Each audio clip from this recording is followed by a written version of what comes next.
Dictation start होगा 5 second बाद।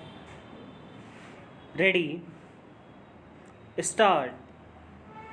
देश की राजधानी में एक 5 मंजिला भवन गिरने से 6 लोगों की मौत और कई के घायल होने के बाद भवन स्वामी की गिरफ्तारी करने के साथ ही नगर निगम के 2 इंजीनियरों को निलंबित कर दिया गया। इसके अतिरिक्त मजिस्ट्रेट जांच के आदेश भी दे दिए गए।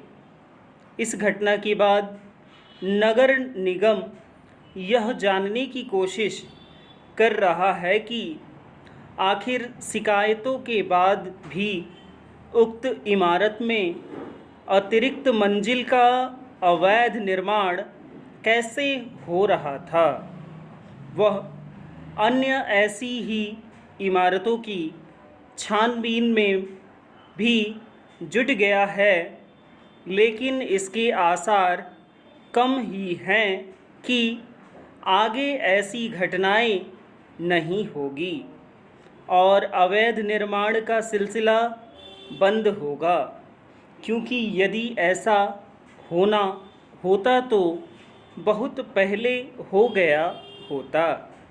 आखिर दिल्ली में ऐसी कोई इमारत पहली बार नहीं गिरी जो अवैध रूप से बनी थी या निर्मित की जा रही थी।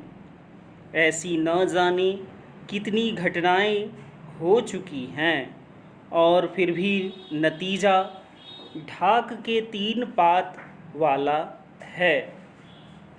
ऐसा इसलिए है क्योंकि नगर निकाय के अधिकारी कर्मचारी कुछ ले देकर अवैध निर्माण होने देते हैं। वे पैसों के लालच में भवन निर्माण संबंधी नियम कानूनों की अनदेखी करते हैं। इस मामले में जो स्थिति दिल्ली की है वही शेष देश की भी। Paragraph change. हमारे हर छोटे बड़े शहर में अवैध एवं बेतरतीब निर्माण हो रहा है।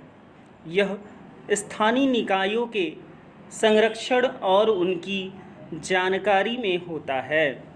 इसी कारण शहरों में अवैध तरीके से रिहायशी और व्यावसायिक इमारतों का निर्माण होता रहता है।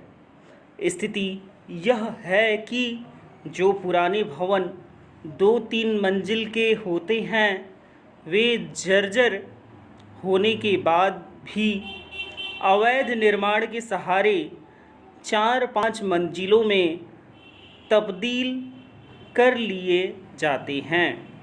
इससे क्षेत्र विशेष में आबादी का दबाव बढ़ने के साथ नागरिक सुविधाओं का अभाव भी बढ़ता है।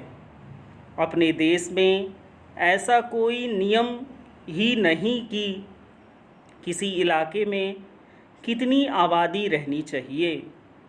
इससे भी बड़ी त्रासदी यह है कि हर कहीं रिहायशी इलाके व्यावसायिक इलाकों में तब्दील हो रहे हैं।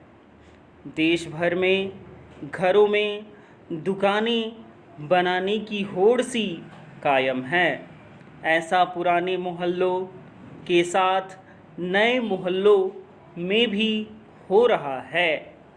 इसी कारण हमारे शहर बेतरतीब विकास का पर्याय बन गए हैं और वे नागरिक सुविधाओं के अभाव के साथ प्रदूषण एवं गंदगी से घिरते जा रहे हैं। अनियोजित शहर नगरीय जीवन को केवल कष्टकारी ही नहीं बनाते, बल्कि वे विकास के बाधक भी बनते हैं। आज के युग में शहर आर्थिक विकास के इंजन हैं, लेकिन तभी जब उनका नियोजित ढंग से विकास हो। विडंबना यह है कि जिन नगर निकायों की पहली जिम्मेदारी शहरों के नियोजित विकास को सुनिश्चित करना है, वे उसका ही निर्वाह करने में बुरी तरह नाकाम हैं। यदि शहरों की सूरत संवारनी है और उन्हें विकास का वाहक बनाना है तो स्थानीय निकायों के कामकाज के तौर तरीक़ों को पूरी तरह बदलना होगा। विराम।